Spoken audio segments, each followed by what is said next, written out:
ಚಿದಾನಂದೋಹಂ ಶಿವೋಹಂ. ಪೂಜ್ಯರಿಗೆ ಮತ್ತು ತಮಗೆಲ್ಲರಿಗೆ ನಮಸ್ಕಾರಗಳು.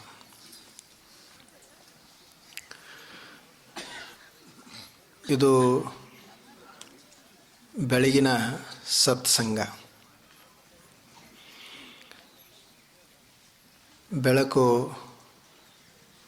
ಎಲ್ಲ ಕಡೆ ಪ್ರಸರಿಸ್ತಾದ, ಕತ್ತಲೆ ದೂರ ದೂರ ಸರಿತಾದ. ಬೆಳಕು ಹೆಚ್ಚಿದಂಗ ಕತ್ತಲೆ ದೂರ ಆಗ್ತದೆ. ಎಲ್ಲಿ ಕತ್ತಲೆ ಇರ್ತದ ಅಲ್ಲಿ ಭಯ ಇರ್ತದ, ಎಲ್ಲಿ ಬೆಳಕಿರ್ತದ ಅಲ್ಲಿ ನಿಶ್ಚಿಂತತಾ ಇರ್ತದೆ. ಹೇಗೆ ಈಗ ಹೊರಗಿನ ಕತ್ತಲೆ ಈ ಬೆಳಕ ದೂರ ಮಾಡ್ತದ, ಹಾಗೆ ಒಳಗೊಂದು ಬೆಳಕಾದ. ನಮ್ಮ ಒಳಗಡೆ ಒಂದು ಬೆಳಕಾದ. ಆ ಬೆಳಕಿಗೆ ಜ್ಞಾನ ಅಂತ ಕರೆಯೋದು. ಹೇಗೆ ಕತ್ತಲೆಯಲ್ಲಿ ಮನುಷ್ಯ ಭಯದಿಂದ ಕೂಡ್ತಾನ, ಚಿಂತೆಯಲ್ಲಿ ಮುಳುಗಿರ್ತಾನ, ಹಾಗ ಅಜ್ಞಾನದಲ್ಲಿನೂ ಆತ ಭಯದಿಂದೇ ಕೂಡಿರ್ತಾನೆ. ಯಾವಾಗ ಅಲ್ಲಿ ಬೆಳಕು ಪ್ರಾರಂಭ ಆಗ್ತದೆ ಆವಾಗ ಅಜ್ಞಾನ ನಾಶ ಆಗ್ತದೆ. ಕತ್ತಲೆ ಏನೂ ಕಾಣುಗುಡುವುದಿಲ್ಲ. ಅದು ನಮ್ಮ ಮುಖಾನೇ ನಮಗೆ ಕಾಣುವುದಿಲ್ಲ. ಮತ್ತು ಅಷ್ಟೇ ಅಲ್ಲದೆ ಕತ್ತಲೆಯಲ್ಲಿ ಏನೇನೋ ಕಾಣ್ತಾ ಇರ್ತದೆ. ಅಜ್ಞಾನದ ಸ್ವಭಾವವೂ ಕೂಡ ಅದೇ ಅದ. ನಮ್ಮ ಮೂಲ ಸ್ವರೂಪ ಏನದ ಅದು ನಮಗೆ ತಿಳಿಯುವುದಿಲ್ಲ, ಅದು ನಮಗೆ ಕಾಣುವುದಿಲ್ಲ. ಮತ್ತು ನಾವು ಏನಲ್ಲ ಅದು ಆಗಿ ಕಾಣಲಿಕ್ಕೆ ಶುರು ಆಗ್ತದೆ. ನಮಗೆ ಜಾತಿಗಳಿರಲಿಲ್ಲ, ಜಾತಿಯನ್ನು ನಾವು ಜೋಡಿಸಿಕೊಂಡಿವಿ. ಬಡವರು, ಶ್ರೀಮಂತರು, ಕೆಳಗಿನವರು, ಮೇಲಿನವರು, ಇವೆಲ್ಲ ಯಾಕೆ ಬಂದಾವು ಅಂತಂದ್ರೆ ಕತ್ತಲೆ ಅದ, ಅದಕ್ಕೆ ಬಂದಾವು. ಬೆಳಕಿತ್ತು ಅಂತಂದರೆ ಇವು ಯಾವೂ ಇರ್ತಿರ್ಲಿಲ್ಲ. ನಾವು ಏನಿದ್ದೀವಿ ಅದು ಕಾಣ್ತಿತ್ತು. ಈಗ ನಾವು ಏನೇನೋ ಆಗಿ ಕಾಣ್ತಾ ಇದ್ದೇವಲ್ಲ, ಯಾಕೆ ಅಂತಂದ್ರೆ ಕತ್ತಲೆ ಅದು. ಅದಕ್ಕೆ ಕಾರಣ ಏನು ಅಂದರೆ ಕತ್ತಲೆ ಅದು. ಅಲ್ಲಿ ಒಳಗಡೆ ಬೆಳಕ ಬರಬೇಕಾಗ್ಯದ. ಆ ಒಳಗಿನ ಬೆಳಕಿಗೇನೆ ಜ್ಞಾನ ಅಂತ ಕರೆಯೋದು. ಅದು ಜ್ಞಾನದ ಬೆಳಕು, ಅರಿವಿನ ಬೆಳಕು. ಇದು ಹೊರಗಿನ ಬೆಳಕ, ಅದು ಒಳಗಿನ ಬೆಳಕ. ಮನುಷ್ಯನಿಗೆ ಸೌಂದರ್ಯ ಬರುವುದು, ಮನುಷ್ಯ ಶ್ರೀಮಂತನಾಗುವುದು ಬೆಳಕಿನಿಂದಲೇ, ಆ ಜ್ಞಾನದಿಂದಲೇ. ಈಗೊಂದು ಮನೆ ಅದ, ಮನೆಯೊಳಗೆ ಎಲ್ಲ ಪೀಠೋಪಕರಣಗಳನ್ನು ಇಟ್ಟಾರ, ಬೆಲೆ ಬಾಳುವಂಥ ವಸ್ತುಗಳನ್ನು ಅಲಂಕರಿಸಿದಾರ. ಅವೆಲ್ಲ ಬೆಳಗಬೇಕಾದ್ರೆ ಆ ಮನೆ ಒಳಗಡೆ ಒಂದು ದೀಪ ಬೇಕು. ದೀಪ ಸಣ್ಣದಿರ್ತದೆ, ಆದರೆ ಮನೆಯನ್ನೆಲ್ಲ ಬೆಳಗ್ತದೆ. ಮನೆಯನ್ನಷ್ಟೇ ಅಲ್ಲ, ಮನೆಯೊಳಗಿರುವಂಥ ಮುತ್ತು ರತ್ನಗಳನ್ನು ಸಹಿತ ಬೆಳಗ್ತದೆ. ಮುತ್ತು ರತ್ನಗಳಿಗೆ ಬಹಳ ಕಿಮ್ಮತ್ತಾದ. ಅವುಗಳನ್ನು ಬೆಳಗುವಂಥ ಕಾರ್ಯ ಯಾವುದು ಮಾಡ್ತದೆ ಅಂದರೆ ದೀಪ ಮಾಡ್ತದೆ. ಅಂದರೆ ದೀಪ ಹೇಗಿರಬೇಕು, ಆ ಬೆಳಕು ಅಷ್ಟೇ ಅಲ್ಲದೆ ಮನೆಯೊಳಗಡೆ ಸೌಂದರ್ಯವನ್ನು ಹೆಚ್ಚಿಸುವುದು ಯಾವುದರಿಂದ? ಬೆಳಕಿನಿಂದ. ಮನೆಯೊಳಗೆಲ್ಲ ಸೌಂದರ್ಯ ಅದ, ಕತ್ತಲೆ ಅದ, ಅಲ್ಲಿ ಸುಂದರತೆ ಕಾಣುವುದಿಲ್ಲ. ಈಗ ಇಲ್ಲಿರುವ ಹೂಗಳು ನಮ್ಮ ಕಣ್ಣಿಗೆ ಕಾಣಬೇಕಾದ್ರೆ, ಹೂಗಳಲ್ಲಿರುವಂಥ ಸೌಂದರ್ಯ ನಮ್ಮ ಕಣ್ಣಿಗೆ ಕಾಣಬೇಕಾದ್ರೆ ಬೆಳಕಾಗಬೇಕು. ಹಾಗೆ ನಾವು ನಿಜವಾಗಿ ಸುಂದರ ಕಾಣಬೇಕಾಗಿತ್ತು ಅಂದರೆ ನಿಜವಾಗಿ ಸುಂದರ ಆಗುವುದು ಯಾವಾಗ ಅಂದರೆ ನಮ್ಮ ಅರಿವಿನ ಬೆಳಕ ಹೆಚ್ಚಾದಾಗ. ಮನುಷ್ಯ ಈ ಹೊರಗಿನ ದೇಹದ ಸೌಂದರ್ಯದಿಂದ ಸುಂದರ ಆಗುವುದಿಲ್ಲ. ಮನುಷ್ಯ ನಿಜವಾಗಲೂ ಸುಂದರ ಯಾವಾಗ ಆಗ್ತಾನೋ ಅಂದರೆ ಆತನಲ್ಲಿರುವಂಥ ಬೆಳಕು ಹೆಚ್ಚಾಯಿತು ಅಂದರೆ ಆತ ಸುಂದರ ಆಗ್ತಾನೆ. ಅದಕ್ಕೆ ಹೇಳಿದರು, ವಿದ್ಯೆಯುಳ್ಳವನ ಮುಖವು ಮುದ್ದು ಬರುತ್ತಿರುವುದು. ವಿದ್ಯೆ ಇಲ್ಲದವನ ಮುಖವು ಹಾಳೂರಿನ ಹದ್ದಿನಂತಿಹುದು ಸರ್ವಜ್ಞ ಅಂತ ಹೇಳಿದ. ಮನುಷ್ಯನಿಗೆ ಭೂಷಣ ಅಂದರೆ ವಿದ್ಯೆಯೇ ಭೂಷಣ. ಮನುಷ್ಯನಿಗೆ ಸೌಂದರ್ಯ ಅಂದರೆ ಮೈ ಬಣ್ಣದಿಂದ ಸುಂದರತಾ ಇಲ್ಲ, ಜ್ಞಾನದಿಂದ ಸೌಂದರ್ಯ. ಯಾವ ಮನುಷ್ಯ ಅರ್ತಿರ್ತಾನೆ, ತಿಳಿದಿರ್ತಾನೆ, ಆತನ ಮುಖ ಮುದ್ದು ಬಂದಂಗೆ ಇರುವುದಂತ, ಅಷ್ಟು ಸುಂದರ ಇರ್ತದೆ. ಶರೀರ ಹೆಂಗೋ ಇರ್ಬೋದು ಅವನದು, ಆದರೆ ಆತ ಸುಂದರ ಆಗಿರ್ತಾನೆ. ನಾವು ಬರೇ ಹೊರಗಷ್ಟೇ ಸೌಂದರ್ಯ ಅದ ಅಂತ ತಿಳ್ಕೊಂಡೇವಿ, ಒಳಗಡೆ ಇರುವುದು ಸೌಂದರ್ಯ. ಒಳಗಡೆ ಅಜ್ಞಾನ ತುಂಬಿತ್ತು ಅಂದರೆ ಕಣ್ಣುಗಳಲ್ಲಿ ಹೇಗೆ ಕಳೆ ತುಂಬಲಿಕ್ಕೆ ಸಾಧ್ಯ ಅದ? ಒಳಗಡೆ ಅಜ್ಞಾನ ತುಂಬಿತ್ತು ಅಂದರೆ ಮುಖದ ಮೇಲೆ ಹೇಗೆ ಪ್ರಸನ್ನತಾ ಬೀರಲಿಕ್ಕೆ ಸಾಧ್ಯ ಅದ? ಒಳಗಡೆ ಅಜ್ಞಾನ ತುಂಬಿತ್ತು ಅಂದರೆ ಮುಖದಲ್ಲಿ ನಗು ಹೇಗೆ ಅರಳಲಿಕ್ಕೆ ಸಾಧ್ಯ ಅದ? ಈ ಪ್ರಸನ್ನತ ಯಾವುದರೆ ಪೌಡರ್ದಿಂದ ಆಹಾರದಿಂದ ಬರುವುದಿಲ್ಲ, ಒಳಗಿನ ಜ್ಞಾನದಿಂದ ಬರುವುದು ಅದು. ನೋಡ್ರಿ, ಈಗ ಅವು ಸಣ್ಣ ಮಕ್ಕಳು ಎಷ್ಟು ಪ್ರಸನ್ನರಾಗಿರ್ತಾವೆ, ಸುಂದರ ಆಗಿರ್ತಾವೆ.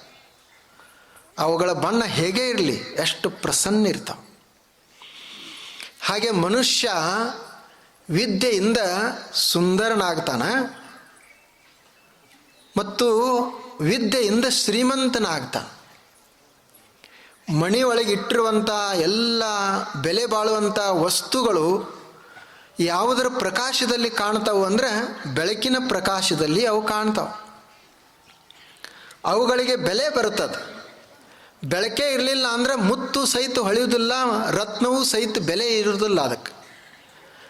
ಹಾಗೆ ನಾವು ಶ್ರೀಮಂತರಾಗಬೇಕಾಗಿತ್ತು ಅಂದರೆ ವಿದ್ಯೆಯನ್ನು ಗಳಿಸಬೇಕು. ಆದ್ದರಿಂದ ಹೇಳಿದರು, ನ ಹಿ ಜ್ಞಾನೇನ ಸದೃಶ್ಯಂ ಪವಿತ್ರಮಿಹ ವಿದ್ಯತೆ ತತ್ ಸ್ವಯಂ ಯೋಗ ಸಂಸಿದ್ಧ ಕಾಲೇನಾತ್ಮನಿ ವಿಂದತಿ.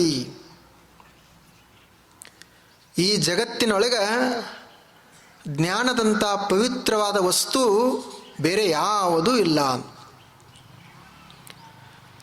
ಎಲ್ಲಕ್ಕಿಂತ ಪವಿತ್ರವಾದಂಥ ವಸ್ತು ಜ್ಞಾನವೇ. ಶುದ್ಧವಾದಂಥ ವಸ್ತು ಜ್ಞಾನವೇ. ಮನುಷ್ಯ ಪವಿತ್ರನಾಗುವುದು ಜ್ಞಾನದಿಂದ. ನಾವು ನದಿಯಲ್ಲಿಯೋ ತೀರ್ಥಗಳಲ್ಲಿಯೋ ಸ್ನಾನ ಮಾಡಿದೀವಿ ಅಂದರೆ ಬರೀ ಈ ದೇಹ ಅಷ್ಟೇ ಪವಿತ್ರ ಆಗ್ತದೆ. ಆದರೆ ನಾವು ಜ್ಞಾನ ಗಂಗೆಯಲ್ಲಿ ಸ್ನಾನ ಮಾಡಿದೀವಿ ಅಂದರೆ ಇಡೀ ನಮ್ಮ ಆತ್ಮನೇ ಪರಿಶುದ್ಧ ಆಗ್ತದೆ. ಶರೀರಕ್ಕೆ ಅಂಟಿರುವಂಥ ಮೈಲಿಗೆಯನ್ನು ಕಳಿಲಿಕ್ಕೆ ಈ ನೀರು ಬೇಕಾಗ್ತದ? ಈ ಹರಿವಂಥ ಗಂಗೆ ನಮ್ಮ ಶರೀರದ ಮೈಲಿಗೆಯನ್ನು ಕಳೀತದ? ಜ್ಞಾನ ಗಂಗೆ ನಮ್ಮ ಆತ್ಮಕ್ಕಂಟಿರುವಂಥ ಮೈಲಿಗೆಯನ್ನು ಅದು ಕಳೀತದೆ. ಆದ್ದರಿಂದ ಅದು ಬಹಳ ಪವಿತ್ರವಾದದ್ದು. ನ ಹಿ ಜ್ಞಾನೇನ, ಜ್ಞಾನದಿಂದ ಪವಿತ್ರವಾದಂಥ ಪವಿತ್ರಂ ನ ವಿದ್ಯತೆ. ಜ್ಞಾನದಂಥ ಪವಿತ್ರವಾದಂಥ ವಸ್ತು ಬೇರೆ ಯಾವುದೂ ಇಲ್ಲ. ಜ್ಞಾನವೇ ಪವಿತ್ರವಾದದ್ದು. ಅಂಥ ಜ್ಞಾನವನ್ನು ಆರಾಧಿಸುವವರ ದೇಶ ಈ ಭಾರತ. ಭಾರತೀಯರು ಅಂದರೆ ಜ್ಞಾನವನ್ನು ಪ್ರೀತಿಸುವವರು. ಭಾರತೀಯರು ಅಂದರೆ ಜ್ಞಾನವನ್ನು ಆರಾಧಿಸುವವರು. ಇದು ಇಂದು ನಿನ್ನೆಯಿಂದ ಬಂದದ್ದಲ್ಲ. ಈ ಪರಂಪರೆ ನಮ್ಮದು. ಸಾವಿರಾರು ವರ್ಷಗಳಿಂದ ಈ ದೇಶದಲ್ಲಿ ಈ ಜ್ಞಾನದ ಪರಂಪರೆ ಬಂದದ. ನೋಡ್ರಿ, ಇಂಥ ತಂಡಿ ಒಳಗೆ ಇನ್ನೂ ಸೂರ್ಯ ಉದಿಸಿಲ್ಲ, ನಾವು ಇಷ್ಟು ಜನ ಎಲ್ಲರೂ ಎದಕ್ಕೆ ಸೇರೇವಿ? ಆ ಜ್ಞಾನದ ಪರಂಪರೆಗೋಸ್ಕರವಾಗಿ ನಾವು ಸೇರಿರುವುದು. ಇಲ್ಲೇನೋ ಸ್ವಲ್ಪ ಏನೋ ಕುಡಿದು ತಿಂದು ಮಜಾ ಮಾಡಲಿ ಅಂತ ಇಲ್ಲ, ನಾವು ಸೇರಲಿಲ್ಲ. ಅದಕ್ಕೆ ಬೆಳಗಿನ ಬೇಕಾಗುವುದಿಲ್ಲ, ಅದಕ್ಕೆ ರಾತ್ರಿ ಬೇಕಾಗ್ತದೆ. ಆದರೆ ಈಗ ಬೆಳಗ್ಗೆ ನಾವು ಸೇರಿರುವುದು, ಇಷ್ಟು ತಂಡಿ ಒಳಗೂ ಎಲ್ಲರೂ ಕೂಡಿರುವುದು ಜ್ಞಾನಕ್ಕಾಗಿ. ಅದಕ್ಕೆ ಆ ಭಾರತ ಅನ್ನೋದು ಹೆಸರದಲ್ಲ. ಭಾರತ ಅಂದ್ರೇ ಜ್ಞಾನದಲ್ಲಿ ಆಸಕ್ತಿ ಉಳ್ಳವರು ಅಂತ. ಜ್ಞಾನದಲ್ಲಿ ಯಾರಿಗೆ ಒಲವಿರ್ತದೆ ಅವರೇ ನಿಜವಾದ ಭಾರತೀಯರು. ಭಾರತ ಅಂದ ತಕ್ಷಣ ಆ ಭಾವ ಬರುತ್ತದೆ. ಇಂಡಿಯಾ ಅಂತಂದ್ರೆ ಬರುವುದಿಲ್ಲ. ಅದು ಇಂಡಿಯಾ ಅಲ್ಲ ನಮ್ಮ ದೇಶ, ಭಾರತ ನಮ್ಮ ದೇಶ, ಬೆಳಕಿನ ದೇಶ ನಮ್ಮದು. ಇಂಡಿಯಾ ಅಂತಂದ ತಕ್ಷಣ ಎಲ್ಲೋ ದಿಲ್ಲಿನೋ ಮುಂಬೈಯೋ ಅಷ್ಟೇ ನೆನಪಿಗೆ ಬರ್ತದೆ. ಭಾರತ ಅಂದರೆ ಬುದ್ಧ ನೆನಪಿಗೆ ಬರ್ತಾನೆ. ಭಾರತ ಅಂತ ಕೇಳಿದ ತಕ್ಷಣ ಋಷಿಗಳು ನೆನಪಿಗೆ ಬರ್ತಾರೆ. ಭಾರತ ಅಂದ ತಕ್ಷಣ ಮಹಾವೀರರು, ಸಂತರು, ಶರಣರು, ಮಹಾನುಭಾವರು ಎಲ್ಲರೂ ನಮ್ಮ ಕಣ್ಣು ಮುಂದೆ ಬರ್ತಾರೆ. ಭಾರತ ಇದು ಋಷಿಗಳ, ಸಂತರ, ಶರಣರ, ಜ್ಞಾನಿಗಳ ದೇಶ. ಎಂತೆಂಥವ್ರದಾರ ನೋಡ್ರಿ ನಮ್ಮ ದೇಶದಲ್ಲಿ. ಪುರಾಣ ಕಾಲದಲ್ಲಿ ಒಬ್ಬರು ಹೆಣ್ಮಗಳಾಗಿ ಹೋದರು. ಆಕೆ ಹೆಸರು ಮದಾಲಸ.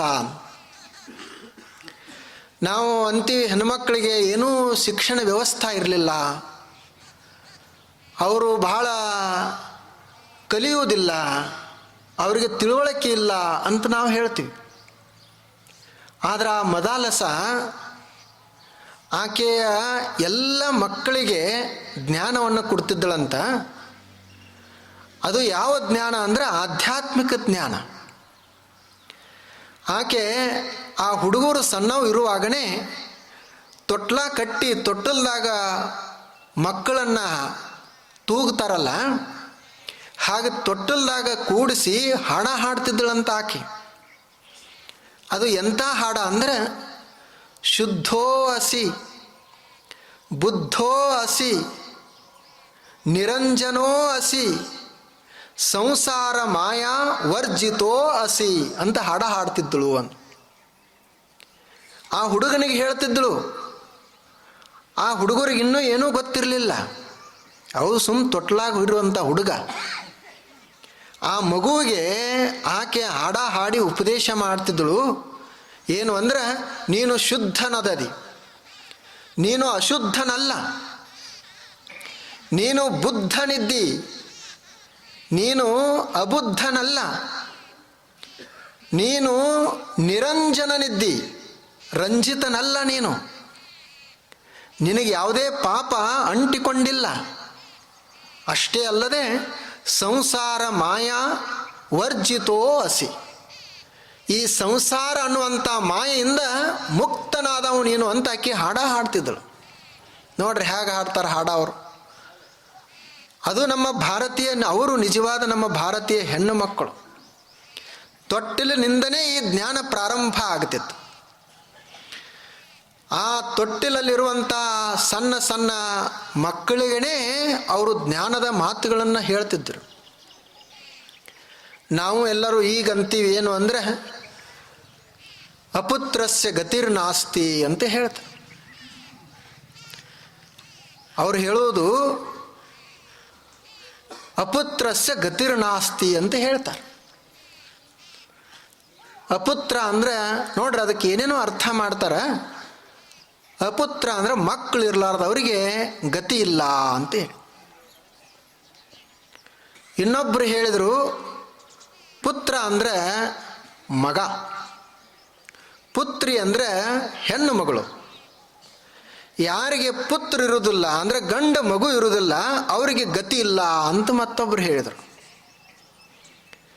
ಆದರೆ ಅದರ ನಿಜವಾದ ಅರ್ಥ ಏನು ಅಂದರೆ, ಅಪುತ್ರಸ್ಯ ಗತಿರ್ನಾಸ್ತಿ, ಮಕ್ಕಳಿರಲಿಲ್ಲ ಅಂದ್ರೆ ಗತಿ ಇಲ್ಲ ಅಂತ ಅಲ್ಲ, ಸುಪುತ್ರರಿರಲಿಲ್ಲ ಅಂದ್ರೆ ಗತಿ ಇಲ್ಲ ಅಂತ ಅದರ ಅರ್ಥ. ಮಕ್ಕಳು ಎಷ್ಟಿದ್ರೇನು ಅವರೆಲ್ಲರೂ ಕುಪುತ್ರರಿದ್ರಂದ್ರೆ ಅವ್ರಿಗೆ ಯಾವ ಗತಿ? ಮಕ್ಕಳು ಇರ್ದಿದ್ರೆ ನಡೀತದ, ಆದ್ರೆ ಅವ್ರು ಕೆಟ್ಟ ಮಕ್ಕಳಿದ್ರು ಅಂದ್ರೆ ತಾಯಿ ತಂದೆಗಳದ್ದು ಗತಿ ಏನು? ಆದ್ದರಿಂದ ಅವರು ಬಾಲ್ಯದಲ್ಲೇ ಅವ್ರಿಗೆ ಇಂಥ ಸಂಸ್ಕಾರಗಳನ್ನು ಕೊಡ್ತಿದ್ರು. ಆಧ್ಯಾತ್ಮಿಕ ಸಂಸ್ಕೃತಿಯಲ್ಲಿ ಅವರು ಬೆಳೀತಿದ್ರು.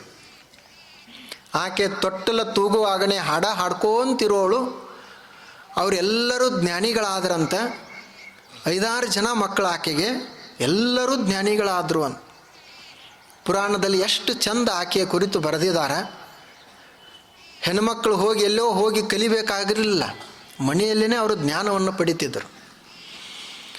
ನಾವೆಲ್ಲ ಈಗ ಜೀವನ ಯಾವಾಗ ಸಾರ್ಥಕ ಆಯಿತು ಅಂತ ಭಾವಿಸ್ತೀವಿ ಅಂದರೆ 1-2 ಮಕ್ಕಳನ್ನ ಪಡಿಬೇಕು, ಅವ್ರಿಗೊಂದಿಷ್ಟು ಸಾಲಿ ಕಲಿಸಿ ದೊಡ್ಡವ್ರನ್ನ ಮಾಡಬೇಕು, ಆ ಬಳಿಕ ಅವರಿಗೆ ಮದುವೆ ಮಾಡಿ 1-2 ಮಕ್ಕಳಾದವು ಅಂದರೆ ನಾವಂತೀವಿ ನಮ್ಮದು ಸಾರ್ಥಕ ಆಯ್ತು ಜೀವನ, ಹಗರಾದಿವಿ ಅಂತಾರೆ, ಮುಕ್ತರಾದಿವಿ. ಈಗ 1-2 ಮಕ್ಕಳಾದರೆ ಮುಕ್ತರಾಗ್ತಿದ್ರಂದ್ರೆ, 1-2 ಮಕ್ಕಳನ್ನ ಹೆರುವುದರಿಂದೇ ಮನುಷ್ಯ ಸಾರ್ಥಕನಾಗ್ತಿದ್ದ ಅಂದರೆ, 1-2 ಮಕ್ಕಳನ್ನು ಪೋಷಣೆ ಮಾಡಿ ಪಾಲನೆ ಮಾಡಿ ಮನುಷ್ಯ ಸಾರ್ಥಕ ಆಗ್ತಿದ್ದ ಅಂದರೆ, ಮನುಷ್ಯ ನನ್ನ ಜೀವನ ಭಾಳ ದೊಡ್ಡದಾಯಿತು ಅಂತ ಭಾವಿಸ್ತಿದ್ದ ಅಂದರೆ ನಮ್ಗಿಂತ ಹೆಚ್ಚು ಅವು ಪ್ರಾಣಿಗಳು ಚಲೋ ಮಾಡ್ತಾವದ. ನಾವೆಷ್ಟು ಮಕ್ಕಳನ್ನ ಪಡಿತೀವಿ? ಪಾಪ ಅದು 2 ತಿಂಗಳದಾಗ ನಾಯಿ 7-8 ಮಕ್ಕಳನ್ನ ಹೆರ್ತದ. ಅವಕ್ಕೆಲ್ಲ ಜೋಪಾಸನೆ ಮಾಡ್ತದ, ಅವು ಸಂಸಾರ ಮಾಡ್ತಾವೆ. ಬರೇ ಮಕ್ಕಳನ್ನು ಪಡೆಯುವುದೇ ಸಾರ್ಥಕತೆ ಆಗಿತ್ತು ಅಂದರೆ ನಾಯಿ ನಮ್ಗಿಂತಲೂ ಹೆಚ್ಚು ಸಾರ್ಥಕತೆ ಆಗ್ತದೆ. ಅದರದ್ದು ನಮ್ಗಿಂತಲೂ ಚಂದ ಜೀವನ ಸಾಗಿಸ್ತದೆ. ಅದು ಒಂದಿಷ್ಟು ಬರೇ ಗಳಿಸುವುದೇ ಒಂದಿಷ್ಟು ಇಷ್ಟೇ ಮಾಡೋದಿತ್ತು ಅಂತಂದ್ರೆ ಪ್ರಾಣಿಗಳು ನಮ್ಗಿಂತ ಚಂದ ಮಾಡ್ತಾವೆ. ಅದು ಅಲ್ಲ, ಆಕೆ ಹೇಳುವುದೇನು ಅಂದರೆ ಮನುಷ್ಯ ಮುಕ್ತನಾಗಬೇಕು, ಅವಾಗ ಜೀವನ ಸಾರ್ಥಕ ಆಯಿತು ಅಂತದರ ಅರ್ಥ. ಮಕ್ಕಳು ಅಂತಂದ್ರೆ ಕನ್ಯಾ ನಾವು ಅಂತೀವಲ್ಲ, ಮಕ್ಕಳು ಈಗ ಪಡೆದಿವಿ, ನಮಗೆ ಮಕ್ಕಳು ದೊರೆತರು ಅಂತೀವಲ್ಲ. ಕನ್ಯೆಯನ್ನು ಹುಡುಕಾಡ್ತಾ ಇರ್ತಾರೆ, ಮದುವೆ ಮಾಡಿ ಸಂತೋಷ ಪಡ್ತಾರೆ, ಮಕ್ಕಳಾದ್ರಂತೂ ಹಬ್ಬ ನಿರ್ಮಾಣ ಆಗಿರ್ತದೆ. ಆದರೆ ನಿಜವಾದ ಸಂತಾನ ಅಂದರೆ ಜ್ಞಾನ ಸಂತಾನ.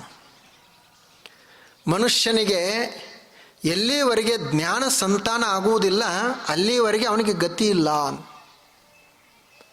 ಎಲ್ಲಿವರೆಗೆ ಜ್ಞಾನದ ಪ್ರಾಪ್ತಿ ಆಗುವುದಿಲ್ಲ ಅಲ್ಲಿವರೆಗೆ ಆತ ಮುಕ್ತನಾಗುವುದಿಲ್ಲ. ಆಕೆ ಹಾಗೆ ಅದನ್ನು ಭಾವಿಸಿ ಜ್ಞಾನವನ್ನು ಪಡೆದರು. ನೋಡ್ರಿ, ಇನ್ನೊಬ್ಬ ಸಣ್ಣ ಬಾಲಕ ಇದ್ದ, ಆತನ ಹೆಸರು ಕಪಿಲ ಅಂತ. ನೀವೆಲ್ಲರೂ ಕೇಳಿದಿರಿ, ಕಪಿಲ ಮುನಿ ಅಂತ ಹೆಸರು ಕೇಳಿದಿರಿ. ಬಹಳ ದೊಡ್ಡ ಜ್ಞಾನಿ ಮನುಷ್ಯ. ಆತ ಸಣ್ಣ ವಯಸ್ಸಿನಲ್ಲಿನೇ ತಾಯಿ ತಂದೆಗಳನ್ನು ಮುಂದೆ ಕೂಡಿಸಿಕೊಂಡು ಅವರಿಗೆ ಜ್ಞಾನೋಪದೇಶವನ್ನು ಮಾಡಿದ.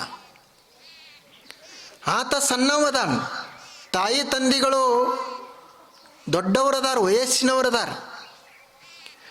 ಅವರನ್ನು ಕೂಡಿಸಿಕೊಂಡು ಅವರಿಗೆ ಉಪದೇಶ ಮಾಡಿದ. ಈ ಜಗತ್ತಿನ ಸ್ವರೂಪ ಏನು, ಜಗತ್ತಿನ ಹಿಂದಿರುವಂಥ ಮೂಲ ವಸ್ತುವಿನ ಸ್ವರೂಪ ಏನು ಮತ್ತು ನನ್ನ ಸ್ವರೂಪ ಏನು ಅಂತ ಉಪದೇಶ ಮಾಡಿದ. ಆತನ ಉಪದೇಶದ ಶಾಸ್ತ್ರನೇ ಸಾಂಖ್ಯಶಾಸ್ತ್ರ ಅಂತ ಬಂತು. ಆ ಸಾಂಖ್ಯ ದರ್ಶನ ಶಾಸ್ತ್ರ ಎಲ್ಲ ದರ್ಶನಗಳಿಂದ ಪ್ರಾಚೀನವಾದಂಥ ದರ್ಶನ, ಎಲ್ಲಕ್ಕಿಂತ ಹಳಿದಾದಂಥ ಶಾಸ್ತ್ರ. ಅದು ಮೊದಲನೇ ಶಾಸ್ತ್ರ. ಅದನ್ನು ಹೇಳಿದಂಥ ಯಾರು ಅಂತಂದ್ರೆ ಒಬ್ಬ ಸಣ್ಣ ಬಾಲಕ. ಅಂದರೆ ಭಾರತೀಯರು ಹೇಗಿರಬೇಕು, ಭಾರತ ದೇಶದಲ್ಲಿ ಹುಟ್ಟುವಂಥ ಮಕ್ಕಳು ಜ್ಞಾನಿಗಳಾಗೇ ಹುಟ್ಟುವುದವರು. ಅವರಲ್ಲಿ ಆ ಒಂದು ಸ್ವಭಾವ ಪ್ರಾರಂಭದಿಂದನೇ ಇರ್ತದೆ. ನಮ್ಮನ್ನು ಪ್ರೀತಿಸುವಂಥವರು ಆ ಜ್ಞಾನದ ಆರಾಧನೆಯನ್ನು ಮಾಡಬೇಕು ಮನುಷ್ಯ. ಮತ್ತು ಆ ಜ್ಞಾನ ಹಣದಿಂದ ಕೊಂಡುಕೊಳ್ಳಕ್ಕೆ ಬರೋದಿಲ್ಲ, ಅಥವಾ ಹೇಗೋ ಅದನ್ನು ನಾನು ಗಳಿಸ್ತೀನಿ ಅಂತಂದರೆ ಸಾಧ್ಯ ಇಲ್ಲ. ಆ ಜ್ಞಾನಕ್ಕೆ ಏನು ಬೇಕು ಅಂದರೆ ಈ ಚಿಂತನೆಯೇ ಬೇಕು. ಉಪನಿಷತ್ತಿನಲ್ಲಿ ಒಂದು ಪ್ರಸಂಗ ಬರ್ತದೆ. ಒಬ್ಬ ಮಹಾರಾಜ ಇದ್ದ. ಆತ ಬಹಳ ದಾನಿ, ದಾನವನ್ನು ಮಾಡಿ ಪುಣ್ಯ ಗಳಿಸಿದ್ದ. ಆತನ ಕೀರ್ತಿ ಎಲ್ಲ ಕಡೆ ಹರಿವಿತ್ತು. ಅವಾಗ ಒಂದು ದಿವಸ ಒಂದು 2 ಪಕ್ಷಿಗಳು ಆತನ ಮನೆ ಮೇಲಿಂದ ಹಾದು ಹೊರಟಿದ್ದು. ಅವಾಗ ಒಂದು ಪಕ್ಷಿ ಇನ್ನೊಂದು ಪಕ್ಷಿಗೆ ಹೇಳ್ತಿತ್ತು, ಏನು ಅಂದರೆ, ನೋಡು, ಇದು ಮಹಾರಾಜನ ಮನೆ. ಇದು ಈ ಮಹಾರಾಜ ಜಾನುಶ್ರುತಿ ಅಂತ ಆತನ ಹೆಸರು. ಈ ಮಹಾರಾಜ ಇಂಥ ಕೀರ್ತಿಯನ್ನು ಗಳಿಸಿದಾನ. ನೀನು ಆ ಕೀರ್ತಿಯ ಪ್ರಭಾವಳಿ ಈ ಮಣಿ ತುಂಬ, ಮಣಿ ಮ್ಯಾಲೆಲ್ಲ ಆವರಿಸ್ಯದ. ನೀನು ಆ ಕೀರ್ತಿಯ ಪ್ರಭಾವಳಿಗೆ ಎಲ್ಲರೇ ಮುಟ್ಟಿದೆ ಅಂದರೆ ಸುಟ್ಟು ಹೋಗ್ತಿ, ಮುಟ್ಟಕ್ಕೆ ಹೋಗಬೇಡ ಅಂತ ಒಂದು ಪಕ್ಷಿ ಹೇಳ್ತಿತ್ತು. ಆವಾಗ ಇನ್ನೊಂದು ಪಕ್ಷಿ ಹೇಳ್ತಲ್ಲ, ಅದು ಇತ್ತಲ್ಲ, ಅದು ಹೇಳ್ತು, ಈ ಮಹಾರಾಜಂದು ಏನು ಕೀರ್ತಿ ಪ್ರಭಾವಳಿ, ಈ ಪುಣ್ಯದ ಪ್ರಭಾವದಲ್ಲ, ಇದೇನು ಭಾಳ ದೊಡ್ಡದಲ್ಲ. ನಾನು ಒಬ್ಬ ಋಷಿಯನ್ನು ನೋಡಿದ್ದೀನಿ, ಆ ಋಷಿದ ಎಂಥ ಪ್ರಭಾವಳಿ. ಅದು ಯಾವುದು ಅಂದರೆ ಜ್ಞಾನದ ಪ್ರಭಾವ. ಅದು ಜ್ಞಾನದ ಪ್ರಕಾಶ. ಅದು ಆ ಜ್ಞಾನದ ಪ್ರಕಾಶದ ಮುಂದೆ ಈ ರಾಜನ ಪ್ರಭಾವ ನಗಣ್ಯ ಅಂತ ಆ ಪಕ್ಷಿ ಹೇಳಿತು. ಈ 2 ಪಕ್ಷಿಗಳ ಮಾತನ್ನು ಆ ರಾಜ ಕೇಳಿಸ್ಕೊಳ್ತಾ ಇದ್ದ. ಆತ ಯೋಚಿಸಲಿಕ್ಕೆ ಶುರು ಮಾಡಿದ. ನಾನೇ ಪುಣ್ಯವಂತ ಅಂತ ಭಾವಿಸಿದ್ದೆ, ನನ್ನ ಪ್ರಭಾವಳಿನೇ ನನ್ನ ಮಣಿ ತುಂಬ ಎಲ್ಲ ಆವರಿಸೈತಿ ಅಂತ ನಾನು ಭಾವಿಸಿದ್ದೆ. ಆದರೆ ನನಗಿಂತಲೂ ಕೀರ್ತಿಶಾಲಿ ಅದಾರಲ್ಲ, ನನಗಿಂತಲೂ ಒಬ್ಬ ಮನುಷ್ಯ ಅದಾನ, ಆತ ಜ್ಞಾನಿ ಅದಾನ, ನೋಡೋಣ ಆತ ಹೇಗದಾನ ಅಂತ ಆತನ ಯೋಚನೆ ಬಂತು. ಆತನ ಸೇವಕರಿಗೆ ಹೇಳಿದ, ನೋಡ್ರಿ, ಇಂಥ ಒಬ್ಬ ರೈಕ್ವ ಅಂತ ಹೇಳಿ ಋಷಿ ಅದಾನ, ಆತ ಎಲ್ಲಿ ಅದಾನ ಆತನನ್ನು ಹುಡುಕಾಡಿ ಕರ್ಕೊಂಡು ಬರಬೇಕು ಅಂತ ಹೇಳಿದ. ಸೇವಕರು ಹೋದರು, ಎಲ್ಲ ನಗರಗಳಲ್ಲಿ ಹುಡುಕಾಡಿದರು. ಆ ಋಷಿ ಎಲ್ಲಿ ಸಿಗಲಿಲ್ಲ. ಅವರು ಬಂದು ರಾಜನಿಗೆ ಹೇಳಿದರು, ಋಷಿ ಎಲ್ಲಿ ಸಿಗಲಿಲ್ಲ ಅಂತಂದರು. ಅವಾಗ ರಾಜ ಕೇಳಿದ, ಎಲ್ಲಿ ಹುಡುಕಾಡಿದ್ರಿ ನೀವು ಅಂತ. ಎಲ್ಲ ಶಹರಗಳನ್ನು ಹುಡುಕಾಡಿದ್ವಿ, ಎಲ್ಲ ನಗರಗಳನ್ನು ಸುತ್ತಾಡಿದ್ವಿ, ಎಲ್ಲಿ ಕಾಣಲಿಲ್ಲ ಅಂತಂದರು. ಅವಾಗ ಆ ರಾಜ ಹೇಳಿದ, ಬಹುಶಃ ಜ್ಞಾನಿಗಳು ನಗರದಲ್ಲಿ ಇರುವುದಿಲ್ಲ, ಅವರು ಏಕಾಂತ ಅರಣ್ಯ ಸ್ಥಳಗಳಿರ್ತಾರ, ಅಂಥ ಕ್ಷೇತ್ರಗಳಲ್ಲಿ ಹುಡುಕಾಡ್ರಿ ಅಂತಂದ. ಅರಣ್ಯಗಳಲ್ಲಿ ಹುಡುಕಾಡಲಿಕ್ಕೆ ಶುರು ಮಾಡಿದರು. ಹೀಗೆ ಒಂದು ಸಣ್ಣದಾದಂಥ ತೋಟ, ಅದೊಂದು ಅಡವಿ ಪ್ರದೇಶ. ಅಲ್ಲಿ ಒಬ್ಬ ಮನುಷ್ಯ ಕುಳಿತಿದ್ದ. ಆತನದೊಂದು ಎತ್ತಿನ ಗಾಡಿಯನ್ನು ಅಲ್ಲೇ ಇಟ್ಟುಕೊಂಡು ಅಲ್ಲಿ ಮುಂದ್ಗಡೆ ಒಬ್ಬ ಮನುಷ್ಯ ಕುಳಿತಿದ್ದ. ಇವರು ಹುಡುಕಾಡುವಂಥ 4 ಜನ ಅಲ್ಲಿ ಹೋದರು. ಅವಾಗ ಇವರು ಕೇಳಿದರು, ನೀವು ರೈಕ್ವ ಅಂತ ಋಷಿ ಅದರಿ, ನೀವೇ ಇರಬಹುದೇನು ಅಂತ ಇವರು ಕೇಳಿದರು. ಅವಾಗ ಅವ ಗಾಡಿ ಓಡಿಸುವಂಥ ವ್ಯಕ್ತಿ ಹೇಳಿದ, ಹೌದು, ನಾನೇ ರೈಕ್ವಾನು. ಅವರು ಹೇಳಿದರು, ನಿಮಗೆ ಜ್ಞಾನಿಗಳಂತಾರ, ನೀವು ಏನೋ ಒಂದು ವಿಶೇಷ ಜ್ಞಾನವನ್ನು ಪಡೆದೀರಿ ಅಂತ ನಮ್ಮ ಮಹಾರಾಜ ಹೇಳಿದಾನ, ನಿಮ್ಮನ್ನು ಕರ್ಕೊಂಡು ಬರ್ರಿ ಅಂತ ಹೇಳಿದಾನ, ನೀವು ಬರಬೇಕು ಅಂತ ಕೇಳಿದರು. ಅವಾಗ ಋಷಿ ಹೇಳಿದರು, ಜ್ಞಾನ ಬರಬೇಕಾಗಿತ್ತು ಅಂದರೆ, ಒಂದು ವೇಳೆ ನಿಮ್ಮ ಮಹಾರಾಜನಿಗೆ ಜ್ಞಾನ ಬೇಕಾಗಿತ್ತು ಅಂದರೆ ನಾ ಅರಮನೆಗೆ ಬರುವುದಿಲ್ಲ, ರಾಜನೇ ಇಲ್ಲಿಗೆ ಬರಬೇಕು ಅಂತ ಆತ ಅಂದ. ನನಗೆ ಬರಲಿಕ್ಕಾಗೋದಿಲ್ಲ. ಅವಾಗ ಇವರು 4 ಜನ ಹೋಗಿ ರಾಜನಿಗೆ ಹೇಳಿದರು, ಆ ಋಷಿ ಅದಾರ, ಆದರೆ ಅವರು ಇಲ್ಲಿಗೆ ಬರುವುದಿಲ್ಲ, ನಾವೇ ಅಲ್ಲಿಗೆ ಹೋಗಬೇಕು ಅಂತಂದರು. ಆತ ರಾಜ ಶ್ರೀಮಂತಿದ್ದ, ಎಲ್ಲ ಮುತ್ತು ರತ್ನಗಳನ್ನು ಇಟ್ಟುಕೊಂಡು ದೊಡ್ಡ ದೊಡ್ಡ ವಸ್ತುಗಳನ್ನೆಲ್ಲ ತೆಗೆದುಕೊಂಡು ಆತನ ದರ್ಶನಕ್ಕೆ ಹೋದಂತ. ಆವಾಗ ಈ ರಾಜ ನಮಸ್ಕಾರ ಮಾಡಿ ಋಷಿಗಳಿಗೆ ಕೇಳಿದ, ನೀವು ಜ್ಞಾನವನ್ನು ಪಡೆದಿದ್ದೀರಿ, ಆ ಜ್ಞಾನದ ಕೀರ್ತಿ ಎಲ್ಲ ಕಡೆ ತುಂಬ್ಯದ, ನಾನೂ ಪುಣ್ಯವನ್ನು ಗಳಿಸಿದೆ, ಕೀರ್ತಿಯನ್ನು ಪಡೆದೆ, ಆದರೆ ಆ ಕೀರ್ತಿಗಿಂತ ನಿಮ್ಮ ಜ್ಞಾನ ಪ್ರಭೆ ಹೆಚ್ಚಾಗ್ಯದ. ಆದ್ದರಿಂದ ನಾನು ಜ್ಞಾನವನ್ನು ಪಡಿಬೇಕು. ನೀವು ಯಾವ ಜ್ಞಾನವನ್ನು ಪಡೆದಿರಿ ಆ ಜ್ಞಾನವನ್ನು ನಾ ಪಡಿಬೇಕು. ಇಷ್ಟೆಲ್ಲ ಮುತ್ತು ರತ್ನಗಳದಾವ, ಇತ್ರನ್ನೆಲ್ಲ ತೆಗೆದುಕೊಡ್ರಿ, ನನಗೆ ಜ್ಞಾನ ಕೊಡ್ರಿ ಅಂತ ಕೇಳಿದ. ಅವಾಗ ಅವರು ಋಷಿಗಳು ಹೇಳ್ತಾರೆ, ನೋಡು ಮಹಾರಾಜ, ಈ ಜಗತ್ತಿನಾಗ ಎಲ್ಲ ಕೊಂಡುಕೊಳ್ಳಬಹುದು, ಎಲ್ಲ ಖರೀದಿ ಮಾಡಬಹುದು, ಆದರೆ ಒಂದು ವಸ್ತುವನ್ನು ಖರೀದಿ ಒಟ್ಟ ಮಾಡಲಿಕ್ಕೆ ಬರೋದಿಲ್ಲ. ಅದು ಯಾವುದು ಅಂದ್ರೆ ಜ್ಞಾನ. ನಾವು ಭೂಮಿ ಕೊಂಡುಕೊಳ್ಳಬಹುದು, ವಸ್ತುಗಳನ್ನು ಕೊಂಡುಕೊಳ್ಳಬಹುದು, ಮುತ್ತು ರತ್ನಗಳನ್ನು ಖರೀದಿ ಮಾಡಬಹುದು, ಆದರೆ ಜ್ಞಾನವನ್ನು ಹೆಂಗೆ ಖರೀದಿ ಮಾಡೋದು? ನಿನ್ನ ಹತ್ತಿರ ಕೋಟಿ ಕೋಟಿ ಸಂಪತ್ತಿರಬಹುದು, ಆದರೆ ಆ ಕೋಟಿ ಸಂಪತ್ತದಿಂದ ಜ್ಞಾನವನ್ನು ಖರೀದಿಸಲಿಕ್ಕೆ ಆಗ್ತದೇನು? ಒಬ್ಬ ಮನುಷ್ಯನನ್ನು ಜ್ಞಾನಿ ಮಾಡಬೇಕಾದ್ರೆ ಬಹಳ ಕಷ್ಟ ಅದು. ಒಬ್ಬ ಮನುಷ್ಯನ ಶ್ರೀಮಂತನ ಮಾಡೋದು ಬಹಳ ಸುಲಭ. ಒಬ್ಬ ಬಡವಿರುವಂಥ ವ್ಯಕ್ತಿಗೆ ಆತನಿಗೆ 1 ಕೋಟಿ ರೂಪಾಯಿ ಕೊಟ್ಟಿವಿ ಅಂತಂದ್ರೆ ಒಂದು ಕ್ಷಣ ಕೋಟಿ ಪಡೆದ ತಕ್ಷಣವೇ ಆತ ಕೋಟ್ಯಾಧಿಪತಿ. ಅದಕ್ಕೆ ಬಹಳ ದಿವಸ ಹಿಡಿಯುವುದಿಲ್ಲ. ಅಧಿಕಾರವನ್ನು ಸುಲಭವಾಗಿ ಪಡೆದುಕೊಳ್ಳಬಹುದು, ಆದ್ರೆ ಶ್ರೀಮಂತನ ಹೆಂಗೆ ನಾವು ಒಬ್ಬ ಮನುಷ್ಯನನ್ನು ಮಾಡ್ತೀವಿ, ಹಂಗೇನಾದರೂ ಒಬ್ಬ ಜ್ಞಾನಿಯನ್ನು ಮಾಡಲಿಕ್ಕೆ ಬರ್ತದೇನೋ? ನಾವು ಇವನಿಗೆ ಒಂದು ಸರ್ಟಿಫಿಕೇಟ್ ಕೊಟ್ಟಿವಿ, ಈತ ಜ್ಞಾನಿ ಅಂತ, ಆತ ಜ್ಞಾನಿ ಆಗ್ಲಿಕ್ಕೆ ಸಾಧ್ಯ ಅದ ಏನು? ಆಗೋದಿಲ್ಲ ಅದು. ಅದಕ್ಕೆ ನೀ ಏನು ಮಾಡಬೇಕು ಅಂದ್ರೆ, ನಿನಗೊಂದು ವೇಳೆ ಜ್ಞಾನವನ್ನು ಪಡಿಬೇಕು ಅಂತ ಹಂಬಲಿತ್ತು ಅಂದ್ರೆ ನೀನು ನಿನ್ನ ರಾಜ್ಯವನ್ನೆಲ್ಲ ಬಿಡು, ನನ್ನ ಜೊತೆಗೆ ಬಾ ಅಂತಂದ. ಅವಾಗ ಆತ ಹೇಳಿದ, ನೀವು ಹೆಂಗೆ ಪಡೆದ್ರಿ ಜ್ಞಾನ ಅಂತ ರಾಜ ಕೇಳಿದ.